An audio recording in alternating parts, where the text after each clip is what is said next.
49 സങ്കീർത്തനം 1 മുതലുള്ള തിരുവചനങ്ങൾ. കർത്താവെ അവിടുന്ന് എന്നെ പരിശോധിച്ചറിഞ്ഞിരിക്കുന്നു. പണിയായി. എങ്ങനെയുണ്ട് ഏറ്റു പറഞ്ഞേ? കർത്താവേ അവിടുന്ന് എന്നെ പരിശോധിച്ച് അറിഞ്ഞിരിക്കുന്നു. ഞാൻ ഇരിക്കുന്നതും എഴുന്നേൽക്കുന്നതും അവിടുന്ന് അറിയുന്നു. എന്റെ വിചാരങ്ങൾ അവിടുന്ന് അകലെ നിന്ന് മനസ്സിലാക്കുന്നു. ക്യാമറ വെച്ചിരിക്കുകയാണ് ഇവിടെ. കണ്ടതില്ലേ? ക്യാമറ ഇപ്പോഴല്ല മനുഷ്യൻ കണ്ടുപിടിച്ചത്. ദൈവത്തിന് പണ്ടേ സംഭവമുണ്ട്. ഞാൻ നിന്റെ മൂവ്മെൻറ്റ്സുകൾ അകലെ നിന്ന് വീക്ഷിച്ചുകൊണ്ടിരിക്കുകയാണെന്ന് പറഞ്ഞത്.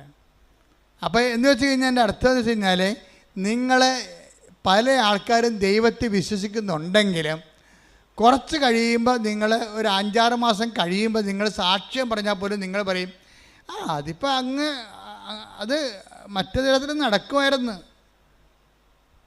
ഇപ്പോൾ ഞാൻ ഉടമ്പടി എടുത്തില്ലെങ്കിൽ ചിട്ടി വീഴുമായിരുന്നു, ഞാൻ ഉടമ്പടി എടുത്തില്ലെങ്കിലും ആ സ്ഥലം വിറ്റു പോകുമായിരുന്നു. എൻ്റെ പൊന്നു മകനെ ഇങ്ങനെ എങ്ങാനും വിചാരിച്ചാൽ അതിൻ്റെ അർത്ഥം എന്താണ്? നീ ഇത്രയും നാളെ കാട്ടിക്കൂട്ടിയതും എല്ലാം അണ്ടർ എസ്റ്റിമേറ്റ് ആയി സാധനം. ഇനി ഏത് കാലത്ത് നിനക്ക് ദൈവത്തിൻ്റെ അടുത്ത് വരാൻ പറ്റും? പല സമയത്ത് നീ ഞെളിഞ്ഞു നിന്ന് കർത്താവിൻ്റെ മുമ്പിൽ പറഞ്ഞതാണ്, ദൈവമാണ് എന്നെ സഹായിച്ചതെന്ന്. ഇതിൽ ആ പ്രാർത്ഥനയുടെ കെട്ടുവിട്ടപ്പോൾ നീ തനി നിറം കാണിക്കും. അതിപ്പോൾ അല്ലെങ്കിൽ ഞാൻ ജയിക്കുമായിരുന്നു, ഞാൻ കുറേ കഷ്ടപ്പെട്ടതല്ലേ. അതായത് ഒരിക്കലും നിങ്ങൾക്ക് പറ്റിക്കുന്ന അബദ്ധം എന്തറിയാവോ? സാക്ഷ്യം പറയുന്നവന് 10 മാർക്ക്. ഇനി ഈ സാക്ഷ്യം പ്രതിസാക്ഷ്യമാകും, കൗണ്ടർ വിറ്റ്നസിങ്ങും ആകും, അതിന് 20 മാർക്ക് നെഗറ്റീവാണ്. എന്താ കാര്യം? നിങ്ങളിപ്പോൾ മകള് ജയിച്ചു, IELTS ജയിച്ചു, അല്ലെങ്കിൽ അവൾ റാങ്ക്, അവൾക്ക് MBBS അഡ്മിഷനുള്ള റാങ്ക് ലിസ്റ്റിൽ കയറി. ഇപ്പം നിങ്ങൾ പറയും, ഞങ്ങൾ ഉടമ്പടി എടുത്തു, പത്രം കൊടുത്തു, പിന്നെ അവിടെ കൊണ്ട് ഉപ്പിട്ട് പ്രാർത്ഥിച്ചു, ദൈവം ഞങ്ങളെ സഹായിച്ചു എന്ന് പറയും. ഇപ്പം പറയും. ഒരു കൊല്ലം കഴിയുമ്പോൾ ഈ തള്ള തന്നെ നാക്കുകൊണ്ട് പറയും, അല്ലെങ്കിൽ ഞാൻ കുഞ്ഞുനാൾ മുതലേ അവളുടെ കൂടെ ഇരുന്ന് പഠിപ്പിച്ചതാണ് അവളെ. ഞങ്ങളൊരു കാറ്റക്കിസത്തിന് പോലും വിടാതെ തന്നെ പഠിപ്പിച്ചിരിക്കണത്. അത് അവൾക്കറിയാം. അതൊക്കെ തന്നെ അപ്പം തന്നെ കൗണ്ടായിപ്പോയി. പിന്നെ ഈ സാധനം ഇനി നാളെ പോയി ദൈവത്തിനെ മറന്ന് അമ്മയും മകളെ പഠിപ്പിച്ചിരിക്കണ കാരണം ഇവൾ ആരെങ്കിലും വിശ്വാസം നടക്കാത്തവനെ ലൈനടിച്ചിട്ട് അവസാനം വിശുദ്ധിയില്ലാത്ത വിശ്വാസമില്ലാത്ത കുഞ്ഞിനെ പ്രസവിക്കും.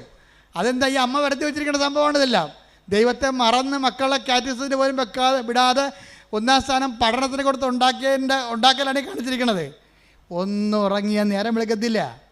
ദൈവത്തിൻ്റെ മുമ്പിലാണ് നിങ്ങൾ കളിക്കണമെങ്കിൽ നിങ്ങളെപ്പോഴും വിചാരിക്കണം എന്താണ്?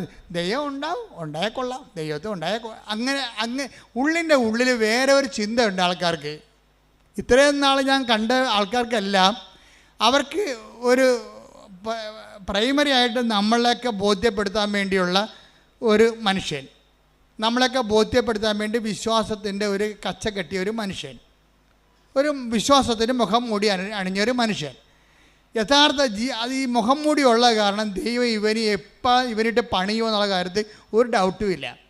വിശ്വാസത്തിൽ മുഖം മൂടി വെച്ചാൽ ഇന്നല്ലെങ്കിൽ നാളെ 10 കൊല്ലം കഴിഞ്ഞാൽ എൻ്റെ കുമ്പാരി നിന്നെ പണിതിരിക്കും.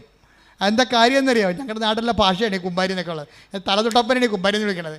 അത് വെച്ച് കഴിഞ്ഞാൽ നീ ഇന്ന് ദൈവത്തിന് കൊടുക്കേണ്ട മഹത്വം ഇപ്പം കൊടുത്തിട്ട് കുറച്ച് കഴിയുമ്പോൾ എടുത്ത് വകമാറ്റി ചെലവഴിച്ച് കഴിഞ്ഞാൽ നീ അടയാളപ്പെടുത്തും ദൈവത്തിൻ്റെ മുമ്പിലേ. എന്താ കാര്യം? പിന്നെ ആത്മവികാരങ്ങൾ വരും. ഈ സാക്ഷ്യം പറയാത്തവരോ സാക്ഷ്യത്തിൽ നിലനിൽക്കാത്തവരോ സാക്ഷ്യം പറഞ്ഞതിന് ശേഷം 6 മാസം കഴിയുമ്പോൾ പിന്നെ അത് അല്ലെങ്കിൽ നടക്കുമായിരുന്നു എന്ന് പറയുന്ന ആൾക്കാരില്ല. അവരാണ് ഏറ്റവും അപകടകാരികൾ. സാക്ഷ്യമെല്ലാം പറഞ്ഞു ഉറപ്പിച്ചതിന് ശേഷം 6 മാസം കഴിയുമ്പോൾ തന്നെത്താൻ ചിന്തിരിക്കുകയാണ്, അല്ലെങ്കിലും ആ സ്ഥലം വിറ്റ് മാറുമായിരുന്നു. അവിടെ ബസ് സ്റ്റാൻഡ് വന്നതൊന്നും നമ്മളറിഞ്ഞില്ലല്ലോ, റിയൽ എസ്റ്റേറ്റുകാർ അറിഞ്ഞ്. അപ്പോൾ അതുകൊണ്ട് ബസ് സ്റ്റാൻഡ് വന്ന കാരണം സ്ഥലത്തിന് വില കൂടണ കാരണം നമ്മുടെ സ്ഥലം നേരത്തെ അറിയാത്ത നമ്മുടെ കയ്യിൽ നിന്ന് അടിച്ചു മാറ്റിയതായിരുന്നു. ആ സ്ഥലം ഇന്ന് നമ്മുടെ കയ്യിൽ ഉണ്ടായിരുന്നെങ്കിൽ എത്ര ലക്ഷം രൂപ കിട്ടിയാലും. അപ്പോൾ എന്ത് വരും? അന്ന് നിനക്ക് ജെട്ട് നടപടിയിൽ നിന്ന് രക്ഷിച്ച ദൈവം ഇപ്പം ഞൊട്ടേണ്ടി വരണം. എന്താ കാര്യം? ദൈവം നിന്നോട് എന്താ അപരാധം ചെയ്ത പോലെയാണ് ഇപ്പം നീ പറയണത്. ആ സ്ഥലം വിറ്റുപോയത് ഇപ്പോൾ 6 മാസം ഇപ്പോഴാണ് ബസ് സ്റ്റാൻഡ് വന്നത്. നമുക്ക് ഈ ബസ് സ്റ്റാൻഡ് വന്ന കാര്യം പണ്ടേ റിയൽ എസ്റ്റേറ്റുകാർക്ക് അറിയാമായിരുന്നു. അതുകൊണ്ടാണ് അവന്മാർ വന്നിട്ട് പറഞ്ഞ വിലക്ക് സ്ഥലം എടുത്തിരിക്കണത്. നമുക്കറിയാൻ പോലെ അതുകൊണ്ട് നമ്മുടെ സ്ഥലം പോയി. ഓക്കെ, ദൈവത്തിന് ഒരുക്കി കൊടുത്ത മഹത്വം ജപ്തി നടപടിയിൽ നിന്ന് ഒഴിവാക്കിയതിന് ഇപ്പം നീ ബസ് സ്റ്റാൻഡ് വന്ന് നീ കൊടുത്ത സ്ഥലത്ത് വില കൂടിയപ്പോൾ നീ മാറ്റി ചിന്തിക്കാൻ തുടങ്ങി. ഇതാണ് കൗണ്ടർ വിറ്റ്നസ്സിങ് എന്ന് പറയുന്നത്. ഇതൊക്കെ നിനക്കറിയാം. ഒരു ചിന്ത നിൻ്റെ ഉള്ളിൽ വരുന്നുമ്പോൾ തന്നെ അത് ഞാൻ അറിയുന്നു. എൻ്റെ ദൈവവേദന നിങ്ങൾ തീക്കട്ടയിൽ ഉറുമ്പരിക്കരുത്. എന്താ പ്രശ്നം വെച്ച് കഴിഞ്ഞാൽ ആദ്യമേ തന്നെ ഉടമ്പടി എടുക്കുമ്പോൾ തന്നെ ദൈവമായിട്ടൊരു ഉടമ്പടി ചെയ്യണം. എന്താ കാര്യം? ദൈവത്തിന് കൊടുക്കേണ്ട മഹത്വം പറഞ്ഞേ. ദൈവത്തിന് കൊടുക്കേണ്ട മഹത്വം മനുഷ്യനോ മൃഗങ്ങൾക്കോ കൊടുക്കാതെ എന്റെ മരണം വരെ ദൈവത്തിന് മാത്രമേ കൊടുക്കൂ. അപ്പൊ ഈ മേഖലയിലെ കോളം കൃത്യമായിട്ട് പൂരിപ്പിച്ച പിന്നെ കുറച്ച് ആശ്വാസമായി. എന്താ കാര്യം? ഇനി നമുക്ക് പ്രശ്നമില്ല. നമ്മൾ ദൈവമായിട്ട് വിശ്വസ്തത എന്നുള്ള വിഷയത്തിൻ്റെ ഭാഗമായിട്ട് വരുന്ന പഠനങ്ങളാണിത്. ഉടമ്പടി എടുത്തതിന് ശേഷം സാക്ഷ്യം പറഞ്ഞതിന് ശേഷം പിന്നെ 6 മാസം കഴിയുമ്പോൾ സാക്ഷ്യം മറിച്ച് ചിന്തിക്കുമ്പോൾ അവിശ്വസ്തതയാണ് അവിടെ വരണത്. അപ്പോൾ അത് വിശ്വസ്തതയിൽ ഉടമ്പടിയുടെ കാര്യത്തിൽ വിശ്വസ്തത മരണം വരെയാണ് വരണത്. അപ്പം അങ്ങനെ വരുമ്പോൾ എന്താ വെച്ച് കഴിഞ്ഞാൽ ദൈവം ഒരാളെ വിശ്വസിച്ച് പോയാൽ അയാളുടെ ക്വാളിറ്റി ആയിരിക്കും അത്. അല്ല ഓരോ അണ്ണന്മാർ വന്ന് അങ്ങോട്ട് ഉന്തുമ്പോൾ അങ്ങോട്ട് പോകും, ഇങ്ങോട്ട് ഉന്തുമ്പോൾ ഇങ്ങോട്ട് വരും, അങ്ങനെ എടുക്കത്തില്ല. അവിടെ ക്വാളിറ്റിയാണ്. അതിപ്പോൾ ഞാൻ അങ്ങനെ ചെയ്തു പോയി, അയാളപ്പം അങ്ങനോട് പറഞ്ഞപ്പോൾ എനിക്ക് അതാണ് സത്യമെന്ന് വിചാരിച്ച് ഞാൻ ഈ ദൈവത്തിനെതിരെ സംസാരിക്കുന്നതിന് വെച്ച് പൊറപ്പിക്കത്തില്ല. നിങ്ങൾ എന്നെക്കുറിച്ച് എന്ത് ചുക്ക് സംസാരിച്ചാൽ എനിക്ക് പ്രശ്നമില്ല. ഞാൻ നിങ്ങൾ മരിച്ചു പോയിട്ട് മണ്ണടിക്കുന്ന ആൾക്കാരാണ്. നിങ്ങൾ എന്നെ അംഗീകരിച്ചുകൊണ്ട് എനിക്ക് എന്നാ കിട്ടാനാണ്? ഒന്നും കിട്ടാനില്ല. പക്ഷേ ഞാൻ കർത്താവിൻ്റെ വചനമാണ് നിങ്ങൾ പറഞ്ഞിട്ടുണ്ടെങ്കിലല്ല ദൈവത്തിൻ്റെ ദിവസം എനിക്കൊരു ഓർമ്മ കിട്ടും. എനിക്കത് മതി. അതുകൊണ്ടാണ് ഞാൻ ഇങ്ങനെ മോശമായിട്ട് സംസാരിക്കണത്. ജനങ്ങളെ വിശുദ്ധീകരിക്കാനും ശക്തീകരിക്കാനും മരണം വരെ ദൈവത്തിൻ്റെ തിരുസന്നിധി കർത്താവിൻ്റെ വിശുദ്ധമായ രക്തത്തെ വീണ്ടെടുക്കപ്പെട്ട ദൈവത്തിൻ്റെ അവകാശമായി നിങ്ങളെ സംരക്ഷിക്കാനുള്ള ബാധ്യതയ്ക്കാണ് ഈ പട്ടം മേടിച്ചിരിക്കുന്നത്. ഞാൻ എന്തെങ്കിലും നിങ്ങൾ പറയണമെന്ന് വെച്ച് കഴിഞ്ഞാൽ ഞാൻ നിങ്ങൾ നിശ്ചയിക്കല് ചെയ്യണത് നിങ്ങൾക്ക് ഉപ്പായിക്കൊണ്ട് നിങ്ങൾ കേടുവരാൻ സൂക്ഷിക്കപ്പെടണമെന്നുണ്ട്. എവിടെ വരെയാണ്? നിത്യതയിൽ ദൈവത്തെ കണ്ടെത്തുന്നവരെ. വാട്ട് സ്പിരിറ്റ് ലീഡ്സ് യു എന്ന് കർത്താവ് ചോദിച്ചത് എന്തുകൊണ്ടാണ്? എന്തരൂപിയാണ് നിങ്ങൾ നയിക്കണതെന്ന്. കർത്താവ് എപ്പോഴും ഇൻസ്പെക്ട് ചെയ്യുന്ന ഒരു ചോദ്യമാണത്. നിങ്ങൾ നയിക്കണ അരൂപി എന്താണെന്ന്. കളിയാക്കുന്നവർ നയിക്കണ അരൂപി എന്താണ്? കളിയാക്കി കേട്ടപ്പോൾ കുഞ്ഞിനെ അബോർഷൻ ചെയ്യാൻ പോകുന്ന ഇവളെ നയിക്കണ അരൂപി എന്താണ്? ദുഷ്ടാരൂപിയാണ് അല്ലെങ്കിൽ ലോകാരൂപിയാണ്. ലോകാരൂപിയിലെ ദുഷ്ടാരൂപിയിലെ ഉടമ്പടി വർക്ക് ചെയ്യത്തില്ല. എന്താ കാര്യം? ഈ ആത്മാവിനെ സ്വീകരിക്കാൻ take the word of God 14:17 ശ്രദ്ധിക്കട്ടെ. ഹല്ലേലൂയ ഹല്ലേലൂയ ഹല്ലേലൂയ ഹല്ലേലൂയ യേശുവേ നന്ദി. ഹല്ലേലൂയ ഹല്ലേലൂയ ഹല്ലേലൂയ. യോഹന്നാൻ 14:17 ഈ സത്യാത്മാവിനെ സ്വീകരിക്കാൻ ലോകത്തിന് സാധിക്കുകയില്ല. ഞൊട്ടി കേട്ടല്ല സംഭവം. എന്താ സംഭവിക്കണം ഒന്ന് പറഞ്ഞേ. ഈ സത്യാത്മാവിനെ സ്വീകരിക്കാൻ ലോകത്തിന് പറ്റത്തില്ല. ലോകത്തിന് പറ്റത്തില്ലെന്ന് പറഞ്ഞാൽ എന്താണ്? അമേരിക്കയ്ക്കും ആഫ്രിക്കയ്ക്കും പറ്റത്തില്ല. ലോകാരൂപിയാൽ നയിക്കപ്പെടുന്നവർക്ക് കർത്താവിൻ്റെ പരിശുദ്ധാത്മാവ് സ്വീകരിക്കാൻ പറ്റത്തില്ല. പരിശുദ്ധാത്മാവ് ഉണ്ടെങ്കിൽ അത് സാക്ഷ്യത്തിൻ്റെ ആത്മാവാണ്.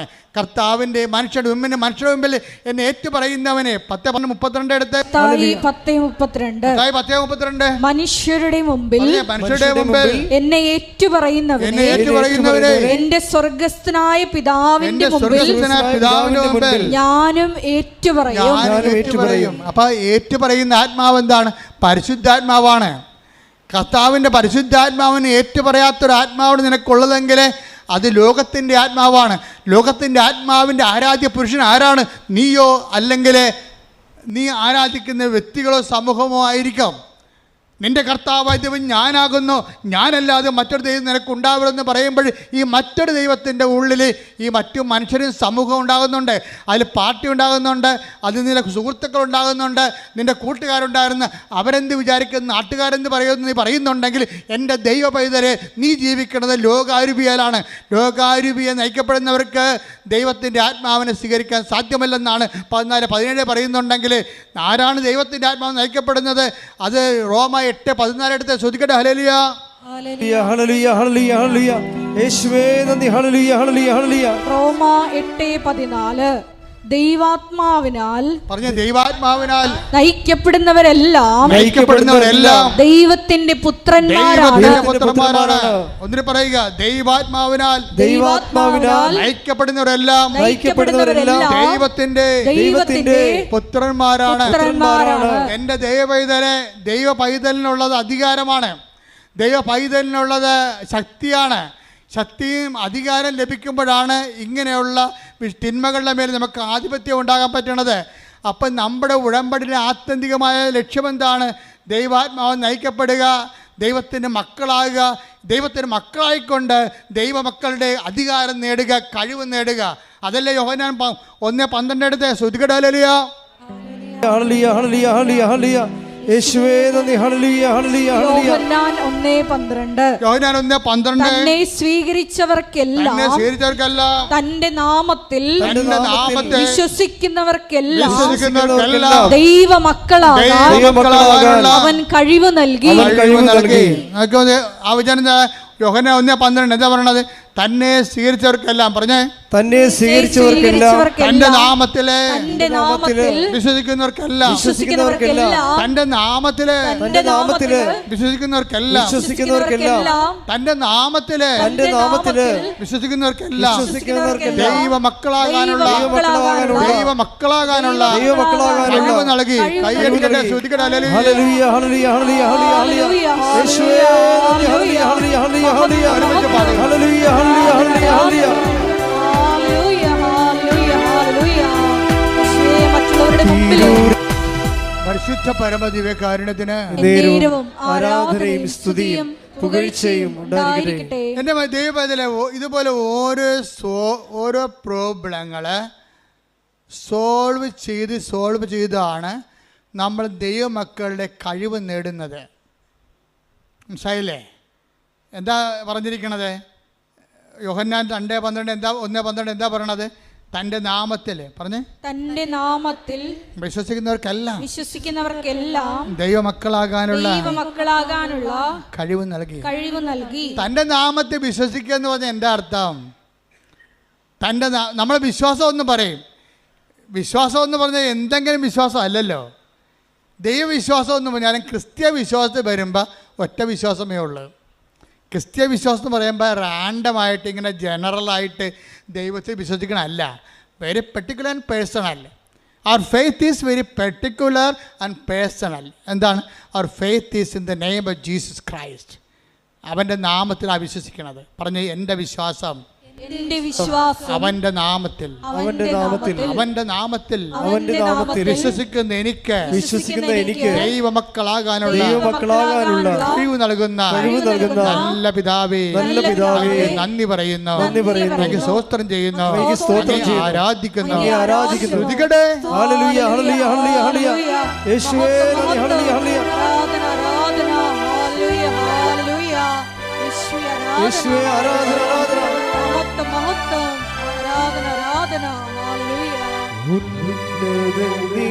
ഈ വിഷയത്തിലെ ഒരു ക്ലാരിറ്റി ഉണ്ടാക്കണം നല്ലതാണ്. കൃപാസനം ധ്യാനത്തിൻ്റെ ഒരു പ്രത്യേകത അറിയാം. അത് ലളിതമായിരിക്കും, വ്യക്തമായിരിക്കും വിഷയം. നിങ്ങളോട് എന്താ പറഞ്ഞത്? വിശ്വാസം നിങ്ങൾ ക്ലാരിഫൈ ചെയ്യണം. Clarifying the faith. എന്താ സംഭവം? നമ്മുടെ വിശ്വാസം എവിടെയാണ്? അവൻ്റെ നാമത്തിലാണ്. ആരുടെ നാമത്തിലാണ്? യേശുവിൻ്റെ നാമത്തിലാണ് വിശ്വസിക്കണം. ഈ യേശുവിൻ്റെ നാമത്തിലുള്ള വിശ്വാസം എന്തുകൊണ്ടാണ് നമ്മൾ അവൻ്റെ നാമത്തിൽ വിശ്വസിക്കണം? എന്താ കാര്യം? അവൻ്റെ നാമത്തിൽ, വേറെ എന്തെങ്കിലും നാമത്തിൽ വിശ്വസിക്കാൻ പാടില്ലേ? എല്ലാ മതങ്ങളും ഓരോ വഴികളാണെന്നല്ലേ പറയണത്. വേറെ ഏതെങ്കിലും നാമത്തിൽ വിശ്വസിക്കാൻ പാടില്ലേ? പറ്റത്തില്ല. എന്താ കാര്യം? അവൻ മാത്രമാണ് നിൻ്റെ പാപത്തിന് പരിഹാരം ചെയ്തത്. അതാ വിഷയം. അവൻ്റെ നാമത്തിൽ അവൻ പ്രകൃത്യാ ദൈവമായിരിക്കവേ, പറഞ്ഞേ, അവൻ പ്രകൃത്യാ ദൈവമായിരിക്കവേ ദൈവത്തോടുള്ള സമാനത മുറുകെ പിടിക്കേണ്ട കാര്യമായി